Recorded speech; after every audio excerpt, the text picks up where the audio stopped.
Olá, tudo bem? Meu nome é Rosa Nogueira. Eu sou uma mulher negra, de cabelos crespos e pretos, tenho olhos pequenos, castanhos e amendoados. Estou muito feliz por estar aqui com vocês. Deixa eu te perguntar, você já organizou uma festa? Mas não, por menorzinha que seja, dá um trabalho, né, gente? E saiu tudo como você queria? Ah, não? Sempre tem alguma coisa que nos surpreende, né? Olha, eu não gosto nem de pensar que dá até uma dor de cabeça. Uma festa dá muito trabalho, né não? Bom, a história de hoje fala sobre isso. As bodas de Luiz Duarte, de Machado de Assis. Olha, a casa de Luiz Lemos estava uma loucura. Era 25 de abril e ele cuidava de colocar os arranjos nos lugares. Dona Beatriz, sua esposa, corria de um lado para o outro, separando o peru, o leitão, que iam para o forno, assar no forno da padaria em frente. Ela dava ordem para as funcionárias e era um tal de lava-escada, lava-portão, lava-muro, porque ia ter uma festa especial. Luiz Lemos ia casar sua filha mais velha. E Dona Beatriz não cansava de arrumar as coisas e pedir opiniões, e ele discutia com a esposa onde deveria colocar dois quadros. Luiz Lemos se sentia assim muito culto, porque havia participado de um grupo de literatura há anos atrás e tinha dois quadros clássicos, meio fúnebres. E ele discutia com a esposa onde botar, e ela dizia, mas esses quadros são indecentes, são fúnebres, falam de morte, não tem a ver com bodas, tira daqui. E mandava botar de um lado, e ele botava de outro, e cuidavam das flores. Toda uma confusão, todo aquele cenário de arrumação de casa para uma festa. Enquanto isso, a dona Beatriz gritava para as filhas, venham almoçar, meninas, venham almoçar. Já pela quinta vez gritando, as meninas desceram. Uma pálida, Carlota, e a outra Luísa cantarolando uma música da moda, feliz. Você olhando, pensava que a que cantasse era a mais feliz. Mas não, a pálida era a mais feliz, porque o casamento era dela. A palidez é porque andava tendo insônia, coisa que nunca tinha tido. Mas toda noiva, por preocupação com a festa, passava a ter. As duas desceram para almoçar e a mãe continuou a chamar os irmãos. Rodrigo, que tinha 18 anos e era um preguiçoso. Tinha passado a manhã inteirinha lendo revistas, procurando anúncios de jornal e indo de 5 em 5 minutos perguntar que horas o almoço estava pronto.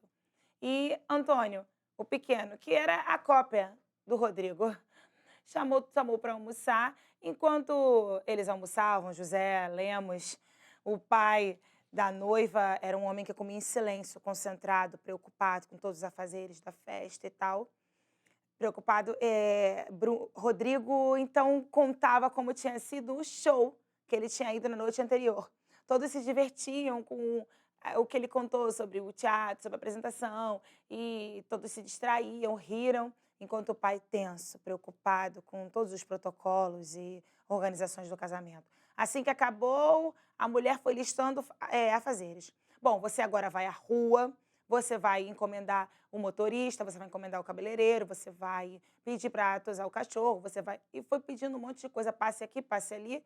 E ele saiu com uma lista de afazeres, enquanto Dona Beatriz e todos os outros não tiraram o pé de casa para terminar de arrumar tudo o que precisava ser arrumado para o casamento de Carlota. Ele foi muito rápido.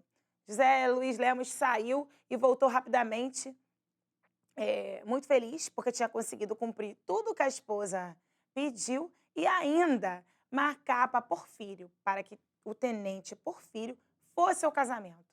Algo que não estava muito acertado. A importância de Porfírio era uma importância parecida com a de um músico. Ele era conhecido por fazer belos discursos na hora do brinde do casamento. Não havia casamento que não tivesse a presença dele. E aí ele estava feliz por isso. Dona Beatriz nem tanto, mas ele estava porque daria assim um glamour à festa, à cerimônia, sabe? E ele era um pouco caro, porque na medida que ele, o tanto quanto bom ele era em falar, ele era bom em comer, né? Então ficava meio tete a tete. E aí, quando pensaram nele, pensaram na comida, na hora do jantar. E começou Dona Beatriz e José Luiz Lemos discutindo que horas seria o jantar. Ele, junto com os filhos, achava que tinha que ser antes do casamento. E a dona Beatriz, não, que isso? Vai para a igreja de barriga cheia? Não, não, não. A gente vai para a igreja primeiro, depois janta. Ah, mas vai demorar muito. Não, a gente vai para a igreja, que isso? Vai para a igreja de barriga cheia? Bom, não tinha nenhuma explicação teológica para isso, mas ela ganhou, né? Porque, afinal de contas, ela entendia mais de igreja do que Rodrigo e o pai. Bom, tudo combinado, chegou o grande momento. 4 horas da tarde chegaram os primeiros convidados. Vilela e a sua esposa. Era a família dos Vilelas. Ele era um cara, assim, com uma cabeça de jaca. Uma cabeça de jaca, uma cabeça bem grandona, parecia uma jaca envolvida numa gravata de 5 voltas. Meio deselegante, mas ele era um aposentado, cheio de dinheiro, que havia casado com Dona Margarida. Uma mulher que já passava dos 46, mas que era muito formosa e chamava a atenção de quem? Do José Lemos. Eles chegaram animados e tal, começaram a conversar e estranharam que o noivo ainda não tinha chegado. O José Lemos fez ali toda a corte e tal, e disfarçou, porque ele ainda não tinha chegado. O noivo, e passou mais um pouquinho, mais umas meia hora, chegaram os padrinhos. Chegaram 4h30, chegaram os padrinhos, e eu vou te dizer que para o José Lemos não importava ninguém, só importava o tenente Porfírio. Parecia que a presença dele, o discurso dele, ia dar assim, uma imponência à festa, ia dar um valor. Parecia que a festa era mais importante. E ele olhava, ia até a janela, voltava, e todo mundo querendo conversar com ele, o pai da noiva, cadê os noivos, cadê o noivo?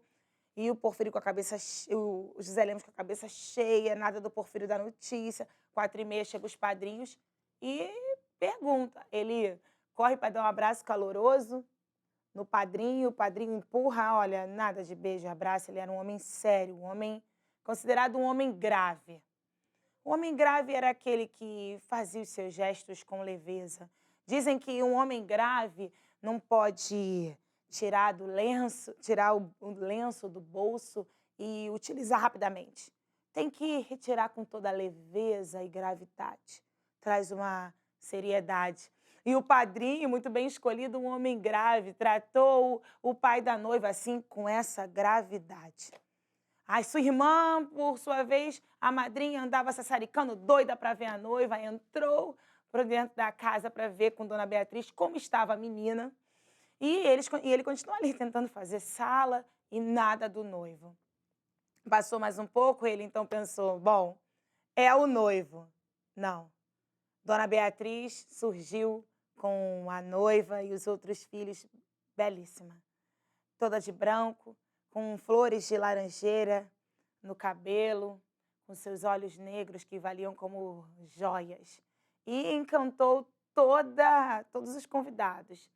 E ali ela ficou tentando conversar, quando o Vilela começou a encher a cabeça de Lemos, dizendo que, olha só como é que os noivos de hoje em dia não se preocupam, como que pode? Agora a noiva vai esperar o noivo? Eles tinham que ter chegado. Eu, no meu casamento, fui o primeiro a chegar. E é tudo aquilo. E os padrinhos com fome, a hora passando, nada do noivo. Pois bem, alguém subiu as escadas. Ele pensou, agora é o noivo, né? Porque eu não sei o que eu me preocupo mais, com o Porfírio ou com o noivo. Agora é o noivo. Quando ele foi na escada para abrir a porta, quem era? Mais 2 convidados, 2 irmãos, Eduardo e Calixto. Um era assim, bem vermelhão, e o outro bem amarelão. Eles eram completamente diferentes um do outro. Eduardo adorava a arte, gostava de cantar, enquanto Calixto fugia de tudo isso. E aí eles também repararam, cadê o noivo? Será que não vai ter casamento?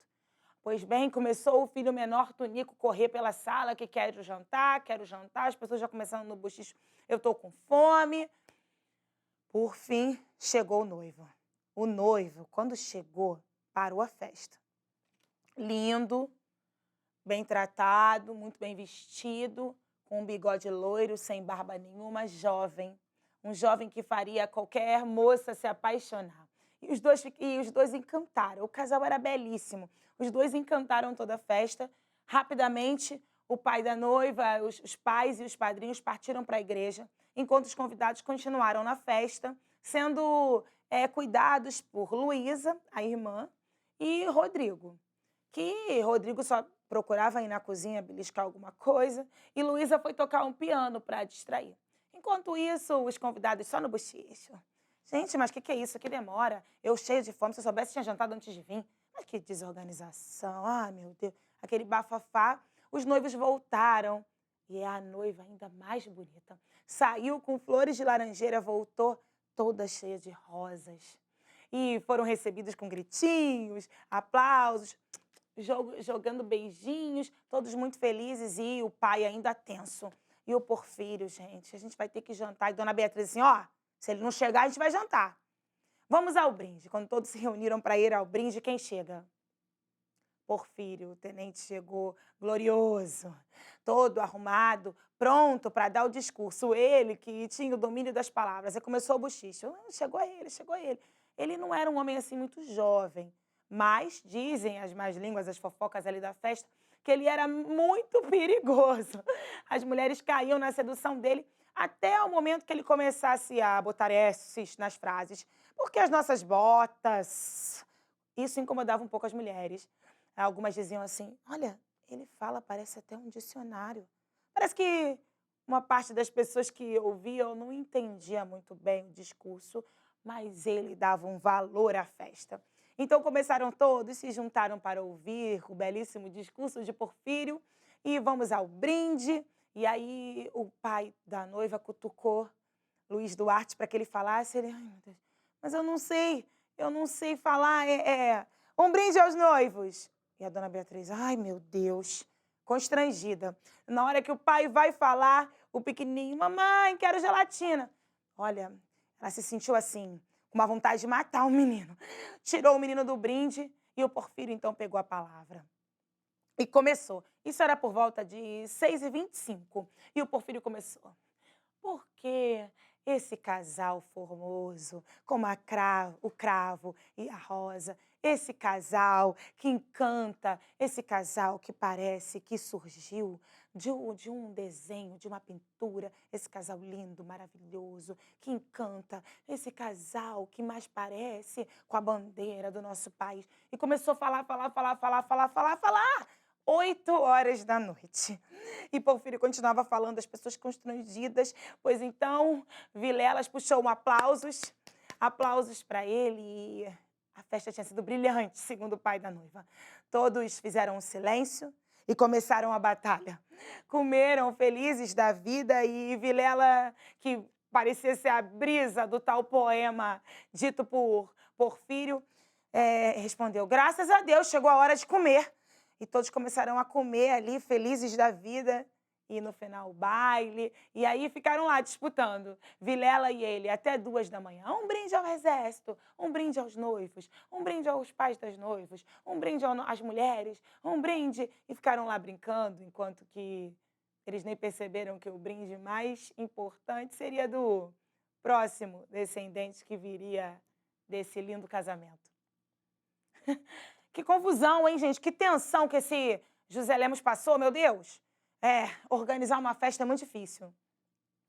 Mas Machado de Assis, aqui com essa história bem engraçada, que mais parece esses filmes que você vai ver nas fofocas, assim, as histórias os que acontecem durante uma festa, ele consegue nos mostrar a sociedade da época.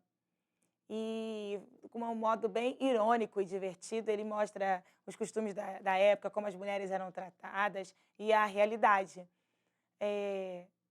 Acho que as festas são um pouco assim. A gente coloca a nossa vaidade para fora e percebe um pouco quem está indo com vontade de curtir a festa ou quem faz só para reparar, fofocar. Diz aí, não é bem assim? Bom, agora que a gente refletiu um pouco sobre todas essas questões que envolvem a vaidade, o ego, uma organização de uma festa, vamos ao desafio? É o jogo do Passanel. Ele tem a ver com o nosso casamento e um pouco com esconder, segundo as intenções, bem como a história. Faça uma roda com todos os participantes, sentem no chão, escolha um participante para passar o anel. Cada jogador junta assim as mãos E o passador, o voluntário escolhido para passador, vai ter o anel aqui entre as mãos. Ele vai passar as mãos dentro das mãozinhas das pessoas e discretamente ele vai deixar cair o anel ou o objeto. No final de passar a mão em todos da roda, ele abre a mão, mostra que não tem mais nada e pergunta com quem está o anel. O interessante é quem estiver com o anel entre as mãos, disfarçar, entendeu? Disfarçar. Outras intenções. Tipo a nossa história, mostrando um pouco a hipocrisia, a mentira, o enganar. Então você dá aquela enganadinha para não descobrirem que o anel está com você. Quem for descoberto, muda, sai do jogo. E aí muda o voluntário. Entenderam? É um jeito divertido da gente questionar um pouco sobre a história do Machado de Assis. Se você gostou dessa história e quiser conhecer outras histórias tão interessantes como essa, acesse o aplicativo Rio Educa em Casa, na aba Sala de Leitura e divirta-se. Um beijo, até semana que vem.